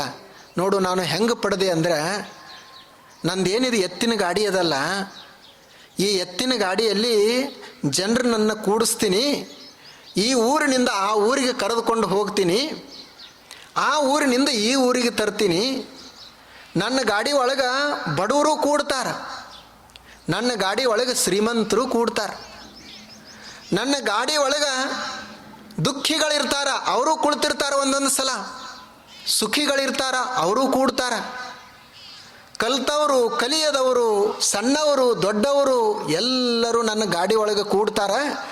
ನಾನು ಆ ಊರು ಮುಟ್ಟುವರೆಗೆ ಅವ್ರ ಜೋಡಿ ಮಾತಾಡ್ತಾ ಹೋಗ್ತೀನಿ. ಆದ್ದರಿಂದ ಅವರ ಜ್ಞಾನವನ್ನೆಲ್ಲ ಪಡಿತಾ ಹೋಗ್ತೀನಿ, ಅದನ್ನು ಚಿಂತನೆ ಮಾಡ್ತೀನಿ, ಮನನ ಮಾಡ್ತೀನಿ, ಅದರಿಂದ ಅದು ಗಟ್ಟಿಯಾಗಿ ನಾನು ಜ್ಞಾನಿಯಾಗಿರುವುದು. ಒಂದು ಸುಮ್ಮನೆ ನಿನ್ನ ಹತ್ತಿರ ರೊಕ್ಕದ ಅಂದ್ರೆ ರೊಕ್ಕದಿಂದ ಖರೀದಿ ಮಾಡೋಕ್ಕಾಗ್ತದೆ ಏನು? ವಿದ್ಯೆಯನ್ನು ಒಂದು ವೇಳೆ ರೊಕ್ಕದಿಂದ ವಿದ್ಯೆಯನ್ನು ಖರೀದಿ ಮಾಡ್ತಿದ್ರಂದ್ರೆ ಶ್ರೀಮಂತರ ಎಲ್ಲರೂ ವಿದ್ಯಾವಂತರ ಆಗ್ತಿದ್ರು. ಹಂಗಾಗೋದಿಲ್ಲ ಅದು ಅಂತ ಆತ ಹೇಳಿದ. ಆದ್ದರಿಂದ ಮನುಷ್ಯ ಜ್ಞಾನವನ್ನು ಪಡಿಬೇಕಾಗಿತ್ತು ಅಂದರೆ ಚಿಂತನವನ್ನು ಮಾಡಬೇಕಾಗ್ತದೆ. ಹೇಗೆ ಮೊಸರನ್ನು ಕಡಿದು ಆ ಮೊಸರಿನಿಂದ ಬೆಣ್ಣೆಯನ್ನು ಪಡಿತೀವಿ. ಮೊಸರು ಅದು ಹುಳಿ ಇರ್ತದೆ, ಅದರೊಳಗೇನು ಬೆಣ್ಣೆ ಅದ ಅಂತ ನಾವು ಅಂತಿರ್ತೀವಿ, ಆದರೆ ಅದನ್ನು ಕಡ್ದಾಗ ನೋಡ್ಬೇಕು, ಅವಾಗ ಬೆಣ್ಣೆ ಬರುವುದು. ಆ ಬೆಣ್ಣೆಯಲ್ಲಿ ಹುಳಿ ಇಲ್ಲ. ಆ ಬೆಣ್ಣೆ ಬಹಳ ಅದ್ಭುತವಾದದ್ದು. ಅದು ಯಾವಾಗ ಬರ್ತದಂದ್ರೆ ಕಡಿಬೇಕು. ಆಗ ಜ್ಞಾನ ಉಂಟಾಗಬೇಕಾಗಿತ್ತು ಅಂದ್ರೆ ಮಂಥನ, ಚಿಂತನ, ಮಂಥನ ಅನ್ನುವಂಥ ಮಥನ ನಡಿಬೇಕು, ಅವಾಗ ಅದರಿಂದ ಬರುವುದು. ಈಗೇನು ನಾವು ಎಲ್ಲರೂ ಮಾಡ್ತಾ ಇದ್ದೀವಲ್ಲ, ಆ ಚಿಂತನದ ಮಂಥನ ಇದು. ಆ ಜ್ಞಾನ ನಮ್ಮ ಒಳಗಡೆನೇ ಇರ್ತದೆ. ಅದು ಸ್ವಲ್ಪ ಆ ಕಡೆ ಈ ಕಡೆ ಎಲ್ಲ ಈ ಹೊರಗಿನ ವಿಷಯಗಳಲ್ಲಿ ಮುಚ್ಚಿ ಹೋಗಿರ್ತದೆ. ಸ್ವಲ್ಪ ಅದನ್ನು ತೆಗೆಯುವುದು. ಸತ್ಸಂಗ ಈಗೇನು ನೀವು ಮಾಡಿದ್ದೀರಿ, ಇದು ಆ ಜ್ಞಾನದ ಒಂದು ಪಡೆಯುವ ಒಂದು ಸಾಧನ. ಇದು ಸುಲಭವಾದಂಥ ಸಾಧನ. ಪುಸ್ತಕಗಳಿಂದನೂ ಅಷ್ಟು ಸುಲಭವಾಗಿ ಸಿಗುವುದಿಲ್ಲ, ಮತ್ಯಾವುದೋ ಸಾಧನದಿಂದನೂ ಅಷ್ಟು ಸುಲಭವಾಗಿ ಸಿಗುವುದಿಲ್ಲ. ಆದರೆ ಒಬ್ಬ ಮನುಷ್ಯನಿಂದ ಯಾರು ಪಡೆದಿರ್ತಾರ ಆತ ಅನೇಕ ವರ್ಷಗಳವರೆಗೆ ಆ ಜ್ಞಾನಕ್ಕಾಗಿ ದುಡಿದಿರ್ತಾನ. ಅಂಥ ಮನುಷ್ಯನಿಂದ ನಾವು ತಿಳಿದೀವಿ ಅಂತಂದ್ರೆ ಬೇಗ ಒಂದಿಷ್ಟು ತಿಳಿಲಿಕ್ಕೆ ಸಾಧ್ಯ. ಜ್ಞಾನವನ್ನು ಪಡಿಬೇಕು. ನಮಗೇನು ಆಗೋದಿಲ್ಲ, ನಮಗೆ ಅದರದ ಜ್ಞಾನ, ನಾವು ಈ ಸಂಸಾರ ಮಾಡುವವರು, ನಮಗಾಗುವುದಿಲ್ಲ ಅಂತ ಹೀಗೆ ಮನುಷ್ಯ ಭಾವಿಸಬಾರ್ದು. ಒಬ್ಬ ಪಾಣಿನಿ ಅಂತ ಆಗಿ ಹೋದ. ಪಾಣಿನಿ ಈಗ ಒಬ್ಬರು ಋಷಿಗಳದಾರಲ್ಲ, ಪತಂಜಲಿ ಋಷಿಗಳು ಅಂಥೇಳಿ, ಈ ಪತಂಜಲಿ ಋಷಿಗಳು ಯೋಗಶಾಸ್ತ್ರವನ್ನು ಕೊಟ್ಟರು. ಪಾಣಿನಿ ವ್ಯಾಕರಣಶಾಸ್ತ್ರವನ್ನು ಕೊಟ್ಟರು. ಸಂಸ್ಕೃತ ಭಾಷೆಗೆ ವ್ಯಾಕರಣ ಕೊಟ್ಟರು. ಸಂಸ್ಕೃತ ಭಾಷೆ ಭಾಳ ಹಿರಿದಾದಂಥ ಭಾಷೆ. ಅಷ್ಟು ಸಮೃದ್ಧ ಭಾಷೆ ಬೇರೆ ಯಾವುದೂ ಇಲ್ಲ. ಎಲ್ಲ ಭಾಷೆಗಳ ಮಾತೃಭಾಷೆ ಅದು ಸಂಸ್ಕೃತ. ಆ ಸಂಸ್ಕೃತ ಭಾಷೆಗೆ ಒಂದು ವ್ಯಾಕರಣ ಬೇಕಲ್ಲ, ಆ ವ್ಯಾಕರಣವನ್ನು ಆ ಪಾಣಿನೇ ಕೊಟ್ಟಿದ್ದು. ಆತ ಸಣ್ಣವನಿರುವಾಗ ಋಷಿಗಳ ಹತ್ತಿರ ಹೋದರು. ಆಗಿನ ಕಾಲದ ಗುರುಕುಲಗಳು, ಈಗಿನ ಹಂಗ ಶಾಲೆಗಳಿರಲಿಲ್ಲ. ದೂರದಲ್ಲಿ ಒಬ್ಬ ಋಷಿ ಇರ್ತಿದ್ದ, ಆತನ ಹತ್ತಿರ ಇವರು ಕಲೀಲಿಕ್ಕೆ ಹೋಗಬೇಕು. ಈತ ಒಬ್ಬ ಸಣ್ಣ ಹುಡುಗ, 7-8 ವರ್ಷದ ಹುಡುಗ ಅವ್ರ ಹತ್ತಿರ ಕಲೀಲಿಕ್ಕೆ ಹೋಗ್ತಾನೆ. ಅವಾಗ ಅವರು ಗುರುಗಳು ಇವನು ನೋಡ್ತಾರೆ. ಆವಾಗ ಕೈ ತೋರಿಸು ಅಂತ ಹೇಳಿದ್ರಂತ. ಕೈನು ತೋರಿಸಿದ. ಈತ ಹೇಳಿದ, ಯಾರು ಪಾಣಿನಿ ಹೇಳಿದ, ನಾನು ಜ್ಞಾನವನ್ನು ಪಡಿಬೇಕು, ನಾನು ಜ್ಞಾನಿ ಆಗಬೇಕು ಅಂತಂದ. ಅವಾಗ ಅವರು ಹೇಳಿದರು, ನೋಡು ನಿನ್ನ ಹಸ್ತದೊಳಗೆ, ಕೈ ಒಳಗೆ ಜ್ಞಾನದ ರೇಖಾನೇ ಇಲ್ಲ, ನಿನಗೆ ಹೆಂಗೆ ಜ್ಞಾನ ಪಡ್ಯಾಕಾಗ್ತದ ಅಂತಂದ್ರಂತ. ಈತ ಅಂದ, ಹಾಗಾದ್ರೆ ಆ ಜ್ಞಾನದ ರೇಖಾ ಎಲ್ಲಿರ್ತೈತಿ ಅಂತ ಕೇಳಿದ. ಅವ್ರು ಹೇಳಿದ್ರು, ಇಂಥಲ್ಲಿ ಇರ್ತೈತಿ ಅಂತ. ಹೀಗಿರ್ತದ ಅಂತ ಹೇಳಿದರು. ನಾವು ಎಲ್ಲರೂ ಕೇಳ್ತೀವಲ್ಲ, ನಮ್ಮ ಕೈ ರೇಖಾದೊಳಗೆ ಮದುವೆ ಯಾವಾಗ ಆಗ್ತದ, ನಮ್ಮ ಹಸ್ತ ರೇಖಾದೊಳಗೆ ಸಂಪತ್ತು ಎಷ್ಟೈತಿ, ಇವು ದಿವ್ಸ ತುಂಬ ಮಲ್ಕೊಳವ, ಸಂಪತ್ತು ಎಷ್ಟೈತಿ ಅಂತ ಕೈಯಾಗಿನ ಗೆರಿ ನೋಡವ. ನಮ್ಮದು ಎಷ್ಟು ವರ್ಷ ಜೀವನ, ಯಾವಾಗ ಸಾವು ಬರ್ತದ ಅಂತ ಕೈಯಾಗಿ ನೋಡ್ತಾನೆ. ಹಾಗೆ ಅವರು, ನಿಂದು ವಿದ್ಯಾ ರೇಖೆನೇ ಇಲ್ಲ, ಆದ್ದರಿಂದ ನಿನಗೆ ವಿದ್ಯೆ ಹತ್ತುವುದಿಲ್ಲ ಅಂತ ಹೇಳಿದ್ರು. ಅವ ಹುಡುಗಂದ, ಎಲ್ಲಿರ್ತದ, ಇಲ್ಲಿರ್ತದ ಅಂತ ಹೇಳಿದರು. ಆಯಿತು ಅಂದವ. ದೂರ ಹೋದ, ಒಂದು ಚೂಪಾದ ವಸ್ತುವನ್ನು ತೆಗೆದುಕೊಂಡಂತ ದೊಡ್ಡದೊಂದು ಗೆರೆ ಹಾಕೊಂಡು ಬಂದ. ಗುರುಗಳಿಗೆ ತೋರಿಸಿದ, ನೋಡ್ರಿ ಈಗ ಐತೆ ಇಲ್ಲೋ ನನ್ನ ಕೈ ಒಳಗೆ ಹೇಳ್ರಿ ಅಂತಂದ. ಅವ್ರ ಗುರುಗಳಂದರು, ನೀನು ಜ್ಞಾನವನ್ನು ಪಡಿಬೇಕು ಅನ್ನುವಂಥ ಇಷ್ಟ ಹಂಬಲಿತ್ತು ಅಂದರೆ ನಿನಗೇನು ರೇಖಾ ಅವಶ್ಯಕತೆನೇ ಇಲ್ಲ. ಅವು ರೇಖೆಗಳು ಎದಕ್ಕೆ ಅಂತಂದರೆ ನೀನು ಜ್ಞಾನವನ್ನು ಪಡಿ ಅಂತ ಪ್ರೋತ್ಸಾಹಿಸುವುದಕ್ಕಾಗಿ, ನಿನ್ನಲ್ಲಿ ಆ ಸಾಮರ್ಥ್ಯ ಐತಿ ಅಂತ ಹೇಳೋದಕ್ಕಾಗಿ. ನೋಡಿರ್ಬೇಕ್ರೆ ನೀವು ಹೀಗೊಬ್ಬರಿಗೆ ಹೇಳ್ರಿ, ನೀನು ಭಾಳ ಚಲೋ ಮನುಷ್ಯ ಆದದಿ, ನೀನು ಭಾಳ ದೊಡ್ಡವ ಆಗ್ತಿ ಅಂದ್ರೆ ಅವನು ದೊಡ್ಡವ ಆಗ್ತಾನೆ. ದಿನಾಲು ನಿನ್ನಿಂದ ಏನಾಗ್ತದೆ, ನೀನು ಎದಕ್ಕೂ ಬಾತಕ್ಕೆ ಬಾರದವದದಿ ಅಂದ್ರೆ ಅವ ಎದಕ್ಕೂ ಬಾತಕ್ಕೆ ಬಾರದವನೇ ಆಗ್ತಾನೆ. ಹಸ್ತರೇಖಾ ನೋಡಿ ಅವ್ರಿಗೆ ಹೇಳೋದು, ನಿನ್ನ ಹಸ್ತರೇಖಾ ಹಿಂಗದಲ್ಲ, ಯಾರ ಕೈ ಒಳಗೆ ಇರಲಾರ್ದಂಥ ರೇಖೆಗಳು ನಿನ್ನ ಕೈ ಒಳಗದಾವ. ನೀನು ಸಾಮಾನ್ಯ ಮನುಷ್ಯ ಅಲ್ಲ, ನಿಂದು ಒಂದೇ ಹಸ್ತ ಫಿಂಗರ್ ಪ್ರಿಂಟ್ ಇದು, ನಿನ್ನಂಗೆ ಯಾರ್ದೂ ಇಲ್ಲ, ನೀವೊಬ್ಬನೇ.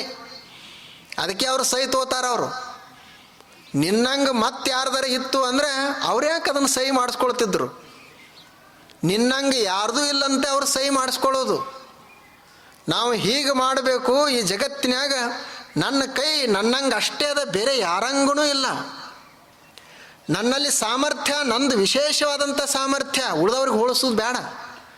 ಉಳಿದವ್ರ ಕೈಗಳು ಹೇಗದಾವ, ಉಳಿದವ್ರ ಕಾಲುಗಳು ಹೇಗದಾವ, ಯಾರ ಕಾಲು ಯಾರ ಕೈಯು ಎಲ್ಲರಂಗಿಲ್ಲ. ಯಾಕೆ ಹೋಲಿಸೋದತ್ತರು? ನನ್ನ ಒಂದು ಹೆಬ್ಬೆರಳ್ದಂಗೆ, ನನ್ನ ಹೆಬ್ಬೆರಳ್ದಂಗೆ ಯಾರ ಹೆಬ್ಬೆರಳೂ ಇಲ್ಲ. ಮತ್ತು ಯಾಕೆ ಇನ್ನೊಬ್ರಿಗೆ ಅದನ್ನು ಹೋಲಿಸಬೇಕು? ನಮ್ಮದು ತಿಳ್ಕೊಳ್ಬೇಕು, ನಮ್ಮದು ಇದು ಭಾಳ ವಿಶೇಷವಾದಂಥ ಹೆಬ್ಬೆರಳೈತಿ, ಯಾಕೆಂದರೆ ಯಾರ್ದು ನನ್ನಂಗಿಲ್ಲ. ಜ್ಞಾನವನ್ನು ಪಡಿಬೇಕಾದ್ರೆ ರೇಖೆ ಅಷ್ಟೇ ಅಲ್ಲ, ಒಳಗಡೆ ಇಚ್ಛೆ ಬೇಕು ಮನುಷ್ಯನಿಗೆ. ಒಳಗಡೆ ಇಚ್ಛೆ ಬೇಕು. ನೋಡ್ರಿ, ಮಲ್ಲಿಕಾರ್ಜುನ ಅಪ್ಪುಗಳು ಇದ್ರಲ್ಲ, ಏನು ಅದ್ಭುತ ಅವ್ರದ್ದು. ಅವರು ಸಾಲಿ ಕಲಿಲಾರ್ದವ್ರು, ಆದರೆ ಎಂಥ ಉಪದೇಶವನ್ನು ಮಾಡಿದರು. ಉಪನಿಷತ್ತುಗಳ ಮೇಲೆ ಪ್ರವಚನ ಮಾಡಿದರು, ಎಲ್ಲ ಉಪನಿಷತ್ತುಗಳು. ಆವಾಗ ಉಪನಿಷತ್ತುಗಳ ಮೇಲೆ ಪ್ರವಚನ ಯಾರೂ ಹೇಳ್ತಿರಲಿಲ್ಲ. ಎಲ್ಲವೂ ಅವು ಸಂಸ್ಕೃತದಲ್ಲಿರುವಂಥ ಗ್ರಂಥಗಳು. ಆ ಸಂಸ್ಕೃತ ಗ್ರಂಥಗಳ ಮೇಲೆ ಪ್ರವಚನ ಮಾಡಬೇಕಾದ್ರೆ ಕಾಶಿಯಲ್ಲಿ ಓದಬೇಕಾಗ್ತಿತ್ತು. ಕಾಶಿಯಲ್ಲಿ ಸಂಸ್ಕೃತದ ಅಧ್ಯಯನ ಮಾಡಬೇಕು. ಇವರು ಹೋಗಲಿಲ್ಲ ಕಾಶಿಗೆ, ಆದರೂ ಇಲ್ಲೇ ಕುಳಿತುಕೊಂಡು ಅವುಗಳ ಮೇಲೆ ಪ್ರವಚನ ಮಾಡೋರು. ಆ ಎಲ್ಲ ಉಪನಿಷತ್ತುಗಳ ಮೇಲೆ ಪ್ರವಚನ ಮಾಡಿದರು. ಅದನ್ನು ಸಿದ್ದೇಶ್ವರಪ್ಪಗಳು ಬರೆದಿಟ್ರು. ಭಗವದ್ಗೀತೆ ಮೇಲೆ ಪ್ರವಚನ ಮಾಡಿದರು, ಅದನ್ನು ಸಿದ್ದೇಶ್ವರಪ್ಪಗಳು ಬರೆದರು. ಸಿದ್ಧಾಂತ ಶಿಖಾಮಣಿ ಮೇಲೆ ಪ್ರವಚನ ಮಾಡಿದರು, ಅದನ್ನು ಸಿದ್ದೇಶ್ವರಪ್ಪಗಳು ಬರೆದರು. ಮತ್ಯಾವುದು ಯೋಗ ಸೂತ್ರದ ಮೇಲೆ ಪ್ರವಚನ ಮಾಡಿದರು. ನೋಡ್ರಿ, ಅದು ಯೋಗ ಸೂತ್ರ ಕನ್ನಡದಲ್ಲಿ ಅವ್ರದೇ ಮೊದಲನೇ ಭಾಷ್ಯ ಇರಬೇಕು. ಅಷ್ಟು ಅದ್ಭುತವಾದಂಥ ಭಾಷೆಯನ್ನು ಬೇರೆ ಯಾರೂ ಬರೆದಿಲ್ಲ. ಹೇಗೆ ಕಲೀಲಿಕ್ಕೆ ಮನುಷ್ಯ ತೊಡಗಿದ ಅಂದರೆ, ಸಾಧನೆಯಲ್ಲಿ ತೊಡಗಿದ ಅಂದರೆ ಹೇಗೆ ಜ್ಞಾನಿ ಆಗ್ತಾನೋ ಅನ್ನೋದಕ್ಕೆ ಅವರೊಬ್ಬರು ದೊಡ್ಡ ಉದಾಹರಣೆ ಅದ. ಅವರು ಗದಗದಲ್ಲಿ ಮಠದಾಗ ಶಿವಾನಂದ ಸ್ವಾಮಿ ಅವರ ಜೊತೆಗೇನೆ ಮಠದಲ್ಲಿ ಇರುವಾಗನೇ ಅಲ್ಲೆಲ್ಲ ಮಠದಲ್ಲಿ ಈ ಎತ್ತುಗಳು ತೊಗೊಂಡು ನೇಗಿಲ ಹೊಡಿಬೇಕಾಗ್ತಿತ್ತಂತೆ. ಅವಾಗ ಇವರು ಆ ನೇಗಿಲ ಹೊಡ್ಕೋಂತಲೇ ಮುಂದೊಂದು ಬರೆದು ಇಟ್ಕೊಳ್ಳೋದು, ಹೀಗೊಂದು ಸಾಲು ತೆಗೆದುಕೊಂಡು ಹೋಗೋದು, ಆ ಹಾಡ ಹೇಳ್ಕೋಂತ ಹೋಗೋದು, ಮತ್ತು ಮರಳಿ ಬರುವಾಗ ಹಾಡ ಹಾಡ್ಕೋಂತ ಬರುವುದು. ಹೀಗೆ ಮಾಡಿ ನಿಜಗುಣ ಶಾಸ್ತ್ರವನ್ನೆಲ್ಲ ಅದನ್ನು ಪಡೆದುಕೊಂಡ್ರು. ಆ ಜ್ಞಾನದಲ್ಲಿ ಎಷ್ಟು ತನ್ಮಯರಾಗಿರ್ತಿದ್ರು ಅಂದರೆ ಹೇಳ್ತಾರೆ, ಅವರು ಹೀಗೆ ಬೆಳಿಗ್ಗೆ ಎದ್ದು ನೀರು ಕಾಸಬೇಕಲ್ಲ, ಆಗಿಂದ ಸಮಯ ಅದು. ನೀರು ಕಾಸುವಾಗೂ ಸಹಿತ ಆ ಜ್ಞಾನದ ಚಿಂತನೆಯಲ್ಲೇ ತೊಡಗಿರ್ತಿದ್ರಂತೆ. ಎಷ್ಟೋ ಸಲ ಕಟ್ಟಿಗೆ ಜೊತೆಗೆ ಅವ್ರ ಕೈನ ಒಳಗೆ ಒಲೆಯಾಗ ಹಾಕಿದ್ದು ಸಹಿತ ಗೊತ್ತಾಗ್ತಿರ್ಲಿಲ್ಲ ಅಂತ, ಅಷ್ಟು ಅದರಲ್ಲಿ ತನ್ಮಯರಾಗಿರ್ತದೆ. ಆನಂತರ ನೋಡ್ರಿ, ಪ್ರತಿ ದಿವಸ 4 ಹೊತ್ತು ಶಾಸ್ತ್ರ ಹೇಳೋದು. ಯಾವುದು ಮಠ ಮಂದಿರ ಯಾವೂ ಮಾಡಲಿಲ್ಲ ಅವರು. ಯಾರ್ದರೆ ಒಂದು ತೋಟದಾಗಿರುವುದು, ಯಾರ್ದರೆ ಒಂದು ಮನೆ ಒಳಗಿರುವುದು. ಒಂದು ಊರಾಗ ಉಳಿದ್ರು ಅಂದ್ರೆ 3 ತಿಂಗಳು 6 ತಿಂಗಳು ಅಲ್ಲೇ ಇರುವುದು. ದಿನಕ್ಕೆ 1 ಹೊತ್ತು ಪ್ರಸಾದ, 4 ಹೊತ್ತು ಪ್ರವಚನ. ಮೈ ಮೇಲೆ ಒಂದು ಬಟ್ಟೆ ತೊಟ್ಟುಕೊಳ್ಳೋದು, ಜ್ಞಾನದ ಸಾಧನೆಯನ್ನು ಮಾಡ್ತಾ ಹೋಗುವುದು. ಜ್ಞಾನ ಹೆಂಗೆ ಬರ್ತದಂದ್ರೆ ಅದು ತಪಸ್ಸಿನಿಂದ ಬರುವುದು. ಸುಮ್ಮನೆ ನಾವೆಲ್ಲೋ ದೊಡ್ಡ ಮಹಲ್ದಾಗ ಅದೇವು ಅಂತಂದ್ರೆ ಜ್ಞಾನಿಗಳಿರ್ತಾರಂತ ನಾವು ತಿಳ್ಕೊಂಡ್ವಿ ಏನು, ಭಾವಿಸ್ತೀವೇನು? ಮನುಷ್ಯ ಬಹಳ ಶ್ರೀಮಂತದಾನಂದ್ರೆ ಜ್ಞಾನಿ ಅದಾನಂತ ಅದರ ಅರ್ಥ ಏನು? ಶ್ರೀಮಂತಿಕೆಗೆ ಜ್ಞಾನಕ್ಕೆ ಏನು ಸಂಬಂಧ? ಒಬ್ಬ ಗುಡಿಸಲ್ದಾಗನೇ ಇರಬಹುದು ಮನುಷ್ಯ, ಆತ ಜ್ಞಾನಿ ಇರಬಹುದು, ಆತ ಬಡವ ಇರಬಹುದು, ಆದರೆ ತಲೆಯೊಳಗೆ ಜ್ಞಾನ ತುಂಬಿರುತ್ತದೆ. ಹಾಗೆ ಅವರು ಜ್ಞಾನವನ್ನು ಸಂಪಾದನೆ ಮಾಡಿದರು. ಹಾಗೆ ನಾವು ಸಹಿತ ಒಂದೊಂದಿಷ್ಟು ಎಲ್ಲ ಕಡೆಯದು ಜ್ಞಾನವನ್ನು ಸಂಗ್ರಹಿಸುವುದು. ಅದು ಅವರಿಂದ ಬರಬೇಕು ಇವರಿಂದ ಬರಬೇಕು ಅಂತ ಹೀಗೆ ಭಾವಿಸುವುದಲ್ಲ, ಯಾರಿಂದಲೇ ಬರಲಿ. ಈಗ ನೋಡ್ರಿ, ಅದು ಜೇನು ಹುಳ ಇರ್ತದಲ್ಲ, ಆ ಜೇನು ನೊಣ ಜೇನವನ್ನು ಸಂಗ್ರಹ ಮಾಡ್ತದ. ಎಲ್ಲಿಂದ ಸಂಗ್ರಹ ಮಾಡ್ತದ? ಎಲ್ಲ ಹೂಗಳಿಂದ ತರ್ತದ. ಆ ಹೂವು ತಿಪ್ಪ್ಯಾಗನ ಇರಬಹುದು, ಇನ್ನೊಂದು ಹೂವು ಶ್ರೀಮಂತರ ಮನೆ ಅಂಗಳದಾಗಿರಬಹುದು. ಆ ಹೂವು ಎಲ್ಲೈತಿ ಅಂತ ನೋಡುವುದಿಲ್ಲ ಅದು ಹುಳ. ಆ ಪುಷ್ಪದೊಳಗೆ ಮಕರಂದ ಐತೆ ಇಲ್ಲೋ ಅಂತ ನೋಡ್ತದೆ. ಮಕರಂದ ಇತ್ತು ಅಂದರೆ ಅದು ತಿಪ್ಪ್ಯಾಗಿ ಬೆಳೆದಿರುವಂಥ ಹೂವೇ ಇರಬಹುದು. ಆ ಜೇನು ನೊಣ ತಿಪ್ಪಿ ಕಡೆ ನೋಡುವುದಿಲ್ಲ, ಆ ಮಕರಂದದ ಕಡೆ ನೋಡ್ತದೆ. ಅದನ್ನೆಲ್ಲ ಮಕರಂದ ಹೀರಿಕೊಂಡು ಬಂದು ಸಂಗ್ರಹ ಮಾಡ್ತದೆ. ಅವಾಗ ಜೇನು ಸಂಗ್ರಹ ಆಗುವುದು. ನಾವು ಅವರಿಂದ ಯಾಕೆ ತೆಗೆದುಕೊಳ್ಳೋನು, ಇವರಿಂದ ಯಾಕೆ ತೆಗೆದುಕೊಳ್ಳೋನು, ಇಂಥವ್ರ ನಮಗೆ ಹೇಳಬೇಕು ಅಂತಂದರೆ ಯಾವಾಗ ಆಗೋದು ಜ್ಞಾನ ಮನುಷ್ಯನಿಗೆ? ಆದ್ದರಿಂದ ಸರ್ವಜ್ಞ ಕವಿ ಹೇಳಿದರು, ಊರಿಂಗೆ ದಾರಿಯನ್ನು ಆರು ತೋರಿದರೇನು, ಸಾರಾಯದ ನಿಜ ಪದವ ತೋರುವ ಗುರು ಆರಾದಡೇನು ಅಂತ. ನಾವು ಇಲ್ಲಿಂದ ದೇವ್ರ ಹಿಪ್ಪರಿಗೆ ಹೊರಟೇವಿ, ನಮಗೆ ದಾರಿ ಗೊತ್ತಿಲ್ಲ. ಯಾರಿಗೆ ದಾರಿ ಗೊತ್ತದ ಅವರಿಗೆ ಕೇಳ್ತೀವಿ, ಅವ್ರಂತಾರೆ ಈ ದಾರಿ ಹಿಡಿದು ಹೋಗಪ್ಪ ಅಂತ ಹೇಳ್ತಾರೆ. ನಾವಂದು ಅವ ದಾರಿ ತೋರ್ಸೋ 6 ಅಡಿ ಎತ್ತರ ಇರಬೇಕು, ಮಸ್ತ್ ಪೈಕಿ ಚಂದ ಇರಬೇಕು, ಅವ ಶ್ರೀಮಂತ ಇರಬೇಕು, ಅಂಥವೇನು ಬಂದು ತೋರ್ಸವ ಯಾವಾಗ? ನಾವೇನು ಅವನು ಕರ್ಕೊಂಡು ಹೋಗೋದಿದ್ವಿ, ನಾವು ಹೋಗೋದು ದಾರಿ ಅಂತ ಹೋಗೋದದ. ಅವನಿಗೆ ಇರ್ಬೋದು ಸಾಮಾನ್ಯ ಮನುಷ್ಯ, ಅಲ್ಲೇ ಊರಾಗ ಕಸ ಹೊಡೆಯುವಂಥ ಮನುಷ್ಯ ಅವ. ಅವನಿಗೆ ದೇವ್ರ ಹಿಪ್ಪರಿಗೆ ದಾರಿ ಗೊತ್ತದ, ಅವಂತ ನೀ ದಾರಿ ಹಿಡ್ದು ಹೋಗ್ರಿ ಅಂತ. ಹಾಗೆ ಸಾರಾಯದ ನಿಜ ಪದವ ತೋರುವ ಗುರು ಯಾರಾದರೇನು? ಅವರು ಇಂಥವ್ರಿಗೆ ಅಷ್ಟೇ ಗೊತ್ತಿರ್ತದ ಸತ್ಯದ ಜ್ಞಾನ, ಸತ್ಯದ ನಿಲುವ ಇಂಥವ್ರಿಗೆ ಅಷ್ಟೇ ಗೊತ್ತಿರ್ತದಂತ ಹೀಗೇನ್ರಿ ಅದ ಏನು? ಊರಿಂಗೆ ದಾರಿಯನ್ನು ಆರು ತೋರಿದರೇನು, ಸಾರಾಯದ ನಿಜ ಪದವ ತೋರುವ ಗುರು ಯಾರಾದರೇನು? ಹಾಗೆ ಮನುಷ್ಯ ಎಲ್ಲರಿಂದ ಸ್ವಲ್ಪ ಸ್ವಲ್ಪ ಜ್ಞಾನವನ್ನು ಪಡೆದು ಆತ ಜ್ಞಾನಿ ಆಗಬೇಕು. ಆವಾಗ ನಮ್ಮಲ್ಲಿ ಜೀವನದಲ್ಲಿ ಒಂದು ಬೆಳಕ ಶುರು ಆಗ್ತದೆ, ನಮ್ಮ ನಿಜವಾದ ಸುಂದರತಾ ಬರ್ತದೆ. ಆವಾಗ ನಾವು ಜೀವನವನ್ನು ಸಾರ್ಥಕ ಮಾಡಿಕೊಳ್ಳೋದು, ಆವಾಗ ಸಾರ್ಥಕ ಮಾಡಿಕೊಳ್ಳೋದು. ಅಂಥ ಜ್ಞಾನಿಗಳು ನಮ್ಮ ದೇಶದಲ್ಲಿ ಸಾಕಷ್ಟು ಜನ ಆಗಿ ಹೋದರು. ಅವರ ಒಂದೊಂದು ಮಾತುಗಳನ್ನು ನಾವೆಲ್ಲರೂ ಕೇಳುವರದಿ. ಅವು ಉಪನಿಷತ್ತುಗಳೇ ಇರಬಹುದು, ಶರಣರ ಮಾತುಗಳೇ ಇರಬಹುದು. ಯಾರು ಹೇಳಿದರು, ಎಂಥವ್ರು ಹೇಳಿದರು, ಇದು ಯಾವುದೂ ಇಲ್ಲ. ಬರೀ ಒಂದು ಜ್ಞಾನದ ಮಾತು ಸಾಕು. ಆ ಒಂದು ಜ್ಞಾನದ ಮಾತನ್ನು ನಾವು ನಾಳೆ ಕೇಳೋಣ. ಮತ್ತೆ ತಾವೆಲ್ಲರೂ ನಾಳೆ ಬನ್ನಿ. ಎಲ್ಲರಿಗೂ ನಮಸ್ಕಾರ.